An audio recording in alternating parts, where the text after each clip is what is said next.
Japanese particles. So, in Japanese, there is a thing called particles, and today we're going to talk a bit about the most commonly used ones. Let's talk a bit about what particles are first of all. So, in English, we have a much more strict grammar, so to say, because if I say Patrick ate the cake and the cake ate Patrick, those are two totally different sentences, right? Either I had a really good time or I had a really bad time.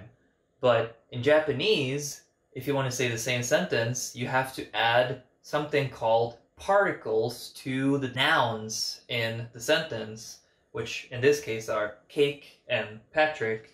They need these particles after them to mark what their function is in the sentence, what their grammatical function is, what are they doing. So, if you want to say the same sentence, Patrick ate the cake, you would say, パトリックはケーキを食べました. And then if you want to say that I was eaten by the cake ate Patrick, you would say, ケーキはパトリックを食べました.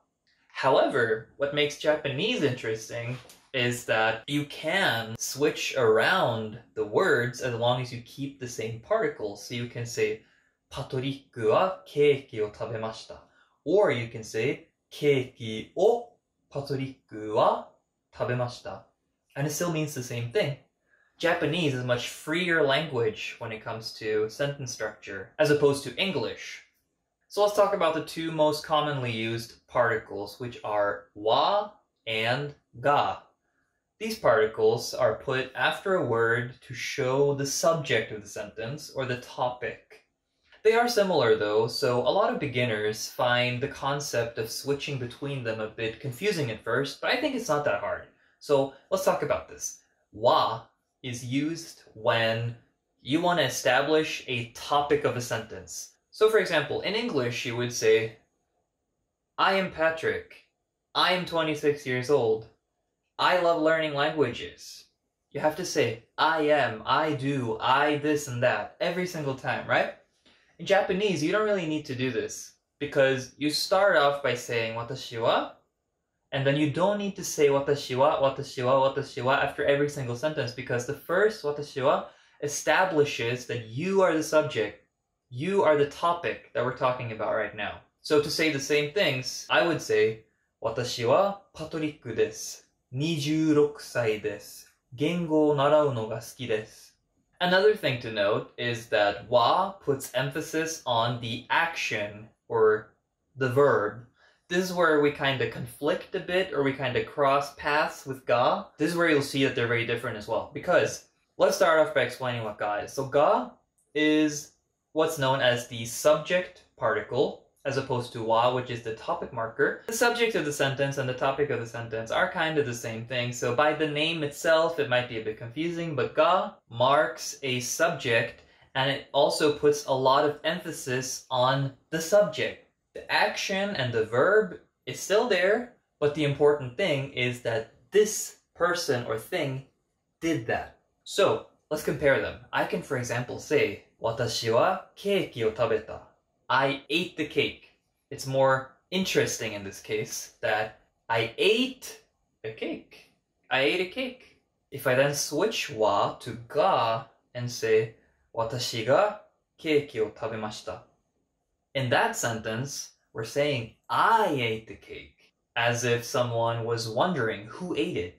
As if someone was asking, who ate the cake? I ate the cake. Also, when you're asking something with a question word, for example, like dare, who, nani, what, doko, where, or any other question word, you have to use ga. You cannot say dare wa, doko wa, nani wa. You cannot say that. You have to use ga. So because of this, you can also answer by just using ga and not using a verb. For example, if someone asks, 誰が私のケーキを食べた? Who ate my cake? You can answer by saying, 私が. In English, you would need like a did or something like that. I did. I ate it. You don't have to say I ate it, but you can say I did. In Japanese, you can just say, 私が. And that's the same thing. So that's like the base idea of wa versus ga. If we turn the difficulty up a tiny bit, there is another use for ga as well. Ga has to be used if you're saying a sentence that has a subordinate clause. So what this means is, in a sentence, you usually always have a main clause, that's the main sentence. You can also have a subordinate clause or a sub-sentence inside a sentence. For example, I can say, he ate the cake, or I can say, I saw that he ate the cake. In this case, I saw is the main clause, and he ate the cake is the subordinate clause. In this case, if you want to translate that to Japanese, you would have to say, watashi wa, or ga, but then the subordinate clause needs a ga. You cannot have wa in the subordinate clause. So, watashi wa kare ga keiki o tabeta no o mita. That puts emphasis on the fact that you saw that he did that. You can also say, watashi ga kare ga keiki o tabeta no o mita. In this case, it's important that I saw that he ate the cake. Also, if I do use some sentences with particles that you don't know yet, fear not, because either now or in the future, depending on when you're watching this, I will have videos on the other particles as well. And that's it for the first video about particles. Next up, we're going to talk about no and o, so stay tuned.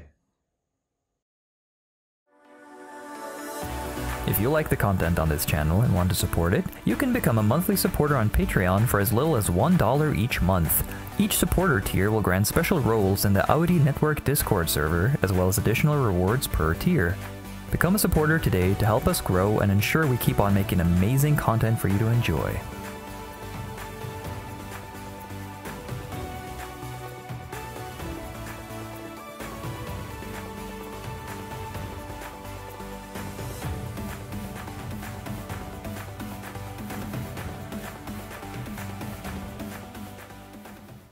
That puts emphasis